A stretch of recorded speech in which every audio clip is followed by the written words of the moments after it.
Hello students, myself Poonam Mistry. Welcome to my YouTube channel. Today we are going to continue chapter number 3 of geography, that is mineral and power resources. Students, as in the part 1 and part 2 we have already studied about which minerals are found out in which countries and which is the leading country in which minerals, that we have already studied. Now let's move further.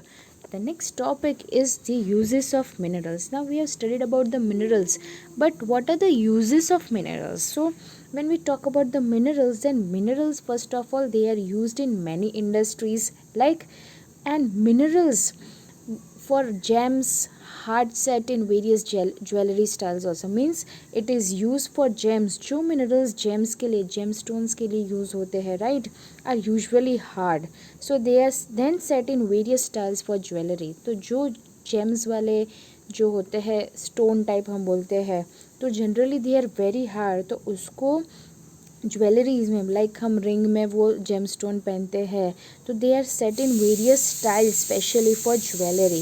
Then copper is another metal used in everything from coins to pipes, right.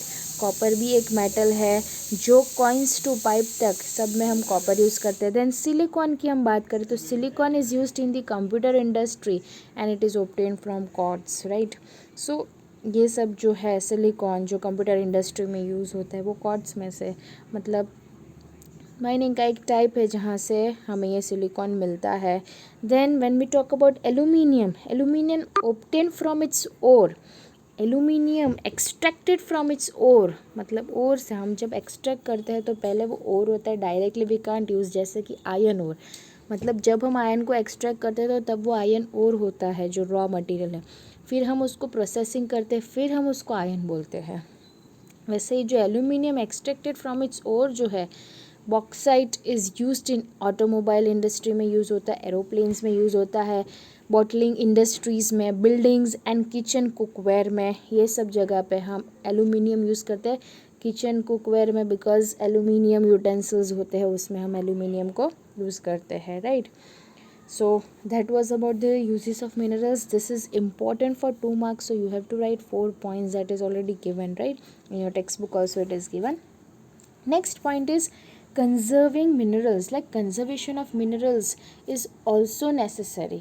हमने uses देख लिए, then where it is found that also we have seen. Now conservation of minerals is also equally important, as we already know that minerals जो है वो non renewable resource है, it is not a renewable resource. Yes, renewable हम कब कह सकते हैं, जब वो मिलियंस ऑफ ईयर्स हो जाए तो फिर वो मिनरल हमें मिलेगा, बट मिलियंस ऑफ ईयर्स तो हम नहीं रहने वाले हैं, सो हमारे लिए वो नॉन रिन्यूएबल रिसोर्स ही है, which takes thousands of years for the formation and concentration of mineral, जो थाउजेंड्स ऑफ ईयर्स लेंगे for the formation of that minerals, right. The rate of formation is much smaller than the rate at which the humans consume.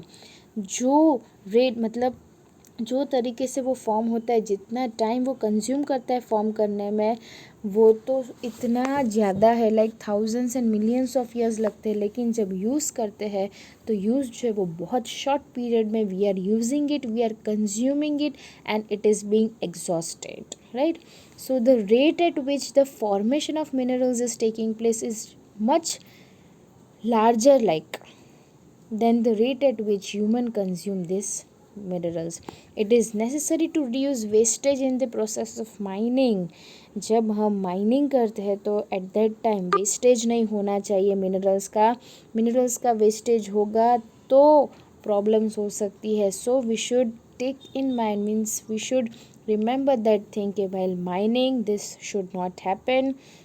Then recycling of metals is another ways to conserve mineral resources. हम उसको recycle कर सकते हैं, reuse कर सकते हैं metals को, right. अगर हमें मिनरल रिसोर्सेज को कंजर्व करना है तो recycling is the best way, क्योंकि हमें फ्यूचर जनरेशन का भी देखना है. मिनरल्स ख़त्म हो जाएंगे, फिर who will use that, so we have to think about that also, right. And the next topic, जो हमारा चैप्टर था 2 पार्ट में डिवाइड था, like mineral and power resources, right. Minerals के बारे में हमने ऑलरेडी पढ़ लिया. Now we are going to talk about the power resources. अब यहाँ पे आपकी टेक्स्ट बुक की बात करें तो मैंने वो इंसिडेंट यहाँ पे पीपीटी में आपको शो नहीं किया है, but I just read it from your text book that is given on page number 30 कि पावर रिसोर्सेज में एक स्मॉल एग्जाम्पल दिया है कि Sunny's mother begins her day by switching on the geyser. She iron Sunny's school uniform before waking him up. अभी यहाँ पे एक बॉय एंड हिज मदर, उसकी मदर का दिन जो है, उसकी मदर का दिन स्टार्ट होता है by switching on the geyser. Then वो सनी का स्कूल यूनिफॉर्म जो है वो आयन करती है उसको उठाने से पहले. फिर वो किचन में जाती है, ऑरेंज जूस बनाती है, वो भी ऑरेंज जूस ब्लेंडर में यूज़ करती.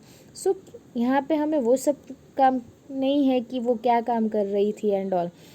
The main point is see, जो भी वो यूज़ किया उन्होंने 3 चीज़, जैसे कि गीज़र ऑन किया, देन स्कूल यूनिफॉर्म के लिए आयन यूज़ किया एंड ब्लेंडर यूज़ किया फॉर ऑरेंज जूस. तो यहाँ पे इलेक्ट्रिकल गैजेट्स जो उन्होंने यूज़ किए, जो पावर हम बोलते हैं electricity, right.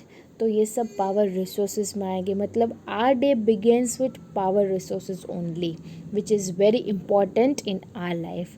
Then mother is asking that have you finished taking bath, come and have your breakfast, calls out mother while preparing breakfast on the gas stove for Sunny. उसकी mummy ने उनको बुलाया और बोला कि जल्दी ब्रेकफास्ट के लिए आ जाओ. गैस स्टोव पे ऑलरेडी उसकी मम्मी ब्रेकफास्ट बना रही थी. तो गैस स्टोव, राइट, अगेन यहाँ पे पावर यूज़ हुआ because gas line, pipe line अभी है.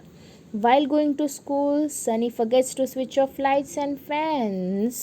यहाँ पे इलेक्ट्रिसिटी का वेस्टेज हो रहा है. Can you see this?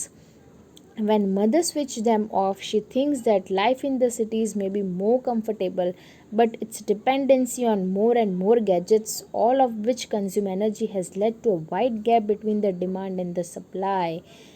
Mummy जब स्विच ऑफ कर रही है लाइट्स को, तब वो सोच रही है कि सिटीज़ में जो लाइफ है वो ज़्यादा कंफर्टेबल होती, बट हमारे dependency more gadgets, because we are totally dependent on gadgets. जैसे ही हम रूम में एंटर होते, मतलब we are switching on the fan.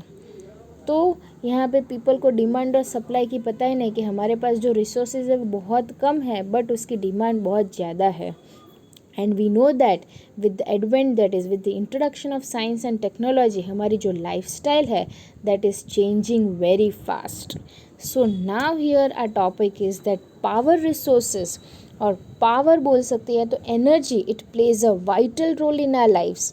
Important role play करते हैं हमारी life में, because as we have seen here in the example given that our day starts with that only, right, with the power resources, by using that resources. We also need power for industry, agriculture, transport, communication and defense system. हर एक के लिए हमें power necessary है ही.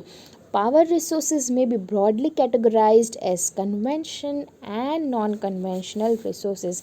तो उसके बारे में हम आगे डिटेल में in the next lecture we are going to study कि ये conventional सोर्सेज क्या है, नॉन कन्वेंशनल सोर्सेज क्या है, उसके बारे में हम डिटेल में we will study in the next lecture.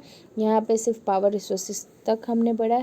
In the next lecture we will continue about the conventional sources and non-conventional sources in detail. So thank you for watching my video.